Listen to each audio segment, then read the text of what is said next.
இது வந்து நான் தங்கமயிலில் போட்டிருந்த சீட்டுங்க. மொத்தம் 10 கிராம் கிட்ட எனக்கு இருந்துச்சு. கரெக்டாக ஒரு பவுனுக்கு கரெக்டாக தம்பிக்கு பேபி செயின் எடுத்துட்டேன். மிச்சம் 2 கிராம் என்கிட்ட இருந்துச்சு. ஏன்னா அதை நான் காயினாக வாங்கிடலான்னு தான் நினச்சேன். ஆனால் காயினாக கேட்கும்போது என்ன சொன்னாங்கன்னா, காயினோடு நீங்கள் இந்த கோல்டாக எடுத்துக்கிட்டிங்கன்னா உங்களுக்கு ரொம்ப சேவாக இருக்கும். ஏன்னா காயின்னா திருப்பியும் உங்களுக்கு அது வந்து அந்தளவுக்கு லாபமாக இருக்காது. டிசைன்ஸ் ஏதாவது தோடு ஏதாவது பாருங்கள், இல்லை மோதிரம் ஏதாவது பாருங்கன்னு சொன்னாங்க. நான் ஏற்கனவே ஜிஆர்டியில் 2 காயின் வாங்கி வச்சுருந்தேன். அட்சய திருதிக்கு 1, அப்புறம் அதுக்கு முன்னாடி கல்யாண நாளுக்கு 1ன்னு சொல்லி 2 காயின் ஒரு கிராமில் பர்ச்சேஸ் பண்ணி வச்சுருந்தேன். அந்த காயினும் போகும்போதே எடுத்துகிட்டு போயிருந்தேன். ஏன்னா ஒரு வேளை நமக்கு டிசைன் ரொம்ப பிடிச்சிருந்துச்சுன்னு கிராம்ஸ் கூட இருந்துச்சுன்னா வாங்க முடியாது. அதனால எக்ஸ்ட்ரா எதுக்கு இருக்கட்டும்னு சொல்லிட்டு 2 காயினையும் எடுத்துகிட்டு போயிருந்தேன். அப்போ என்ன சொன்னாங்கன்னா, பேபி செயின் 1 பவுனுக்கு இருக்குப்பா, மிச்சம் 2 கிராம் இருக்குது, பர்ச்சேஸ் பண்ணுறதுனா ஏதாவது பாருப்பா அப்படின்னாங்க. நானும் சரி தோடு ஏதாவது காதோடு ஒட்டி போடுற மாதிரி இருக்கட்டும் அப்படின்ட்டு சொல்லிவிட்டு தோடு செக்ஷனில் பார்த்துக்கிட்டே இருந்தேன். அரை பவுனுக்குனாலும் ரொம்ப சின்னதாகவே கிடச்சிக்கிட்டு இருந்துச்சு. என்னடா இது ரொம்ப சின்னதாக இருக்கே, காதை ஒட்டி போட்டோம்னா தெரியாத மாதிரி இருக்கும். டெய்லி யூஸ்க்குன்னும் போது கொஞ்சம் பார்வையாகவும் இருக்கணும், அதுக்குன்னு ரொம்ப தொங்குற மாதிரி நம்ம போடக்கூடாது காதுக்கு. ஏன்னா காது ரொம்ப கேப் விட்ட மாதிரி நமக்கு ஆயிரும். அப்படின்றதுனால நீட்டாக இருக்கணும் அப்படின்னு நினச்சேன். அதனால் எனக்கு இந்த தோடு நான் இப்போ வாங்கிக்க தோடு ரொம்பவே பிடிச்சிருந்துச்சு. இன்னும் ஒரு அரை பவுனுக்கு அதில் ஏதாவது ஒரு ஜிம்மிக்கு ஏதாவது போட்டோன்னு வச்சுக்கோங்களேன், நிச்சயமாக நீட்டாக அழகாக இருக்கும் அப்படின்றதுனால அதை பர்ச்சேஸ் பண்ணேன்.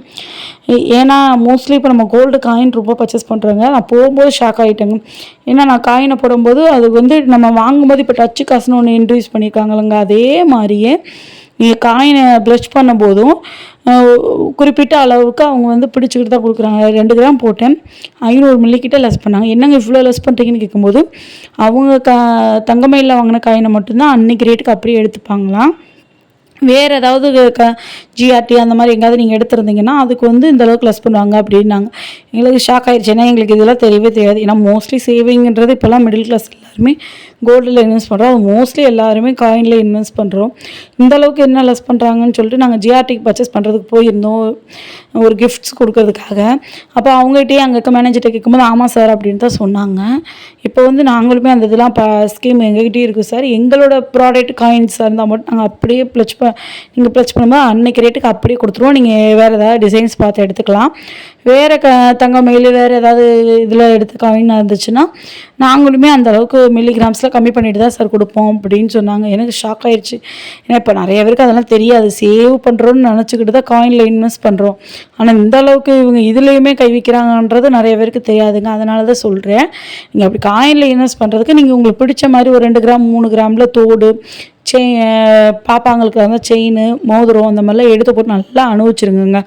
நல்லா போட்டு அனுபவிச்சுட்டு நாளைக்கு ஒரு வீடு கட்ட போகிறோம், இல்லை ஒரு இடம் வாங்க போகிறோம்னு பெரிய பிளான் இருக்கும் பாருங்கள் பிள்ளைங்களை சேவ் பண்ணுறதுக்குன்னு. அந்த டைமில் மொத்த நகையை வச்சு ப்ளச் பண்ணிவிட்டு நீங்கள் அந்த இடத்த வாங்கிடுங்க.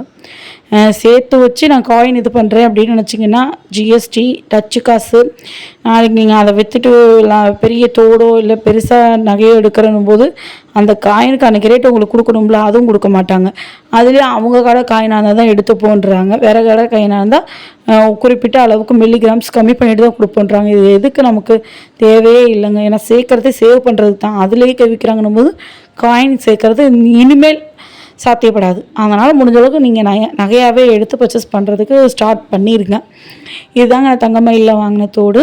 கரெக்டாக 1/2 பவுனுங்க. எனக்கு ரொம்ப பிடிச்சிருந்துச்சு, நீட்டாகவும் இருந்துச்சு பார்க்குறதுக்கு, லுக்கு வைஸும் சரி.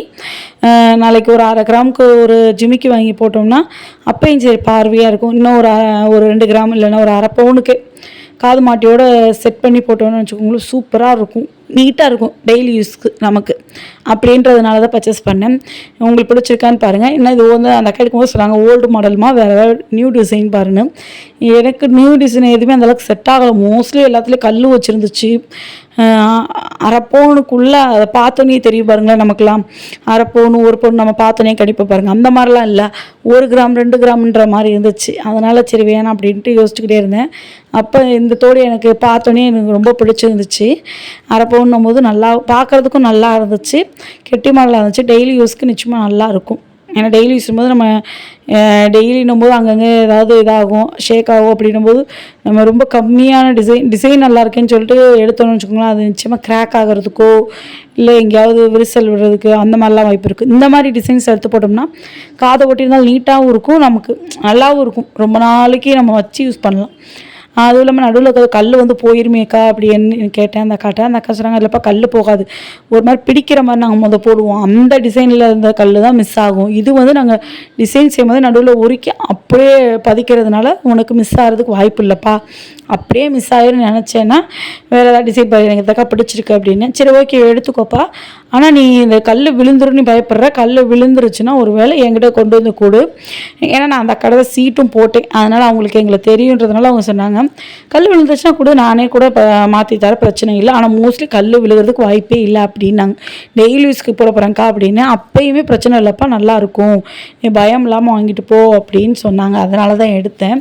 உங்களுக்கு பிடிச்சிருக்கான்னு பாருங்கள். நான் அரை பவுனுக்கு ஜிமிக்கும் பர்ச்சேஸ் பண்ணலான்னு தான் நினச்சேன், ஆனால் பட்ஜெட் இல்லை, இருக்கிறதுக்குள்ளே இது பண்ணிட்டு வந்துடணும் அப்படின்னு நினச்சிட்டு தான் இது பண்ணேன். ஆனால் போனதுமே அப்போயுமே எங்களுக்கு ஒரு 4500 கிட்ட அடியாச்சுங்க. அவங்க கரெக்டாக அந்த 2 கிராமுக்கு இன்றைக்கி ரேட்டுக்குன்னு போட்டு எடுத்திருந்தாங்கன்னா ஜிஎஸ்டி மட்டும் கட்டிட்டு வர மாதிரி இருந்திருக்குங்க. ஆனால் நான் சொன்னேன் பார்த்தீங்களா, வேறு ஏதாவது ஜிஆர்டி வேறு ஏதாவது நகை கடைக்குள்ளே காயினாக இருந்துச்சுன்னா ஒரு குறிப்பிட்ட மில்லி அளவுக்கு லெஸ் பண்ணிட்டு தான் அவங்க அந்த காயினை எடுத்துக்கிறாங்க. 2 கிராமுக்கு எனக்கு 500 மில்லி கிட்ட லெஸ் பண்ணாங்க. ஏன்க்கா லெஸ் பண்ணுறீங்க, காயினில் என்ன இருக்குது அப்படின்னு கேட்டேன். இப்போ எல்லா நகை கடைகள்லையுமே காயினுக்கும் கூட குறிப்பிட்ட அளவுக்கு லெஸ் பண்ணுறோம்ப்பா, அவங்க தங்கமயிலே எடுத்த காயின் நீங்கள் வச்சுருக்கீங்கன்னா தங்கமயிலே ப்ளஸ் பண்ணும்போது அன்னைக்கு ரேட்டுக்கு அப்படியே எடுத்துக்கிறாங்க. வேறு ஏதாவது ஜிஆர்டி வேறு ஏதாவது உங்கள் வீட்டுக்கிட்ட இருக்கிற நகை கடைகளில் எடுத்தீங்கன்னு நினச்சிக்கோங்களேன், அந்த காயினை அவங்க அப்படியே பாதி அளவுக்கு லட்ச் பண்ணிட்டு தான் தராங்க. நீங்கள் இப்போ வேணால் விசாரிக்கணும்னா விசாரிச்சுட்டு காயின் சேவ் பண்ணுறீங்கன்னா இப்போ விசாரிச்சுட்டு சேவ் பண்ணுங்க. ஏன்னா எடுத்து வைக்கிறது சேவிங்கிற போது இந்த அளவுக்கு அவங்க கம்மி பண்ணிட்டு தராங்கன்னா அப்படி சேவ் பண்ணவே வேணாம். அதுக்கு உங்களுக்கு பிடிச்ச மாதிரி 1 கிராம் 2 கிராம் அரை பவுனுக்கு நீங்கள் பிடிச்ச டிசைன்ஸில் நிறைய எடுத்து போட்டுட்டு கூட அதை ப்ளச் பண்ணிட்டு போய்கிட்டே இருக்கலாம். ஏன்னா கோல்டு காயினும் போது அதை நம்ம ஒன்றும் யூஸ் பண்ண மாட்டோம், வீட்டிலேயே தான் வச்சுருப்போம் பீரோக்குள்ளே. அது ஏன் அவ்வளோ கஷ்டப்பட்டு நம்ம சேவ் பண்ணி நம்மளும் போட்டு அனுபவிக்காமல் அதை ப்ளச் பண்ணும்போது இவ்வளோ லெஸ் பண்ணுறாங்கன்னும் போது அது இன்னும் மன கஷ்டம். நீங்கள் இப்போ கோல்டில் சேவ் பண்ணுறீங்க, அதுவும் காயின் தான் நான் சேவ் பண்ணுறேன்னு நீங்கள் நினச்சிங்கன்னா போய் உங்கள் வீட்டு பக்கத்தில் இருக்க கடைகளில் இதை கேட்டுக்கோங்க, நீங்கள் இப்படி பண்ணுறீங்களா அப்படின்னு ஒரு வார்த்தை கேட்டுட்டு நீங்கள் இது பண்ணுங்கள். தேங்க்யூ.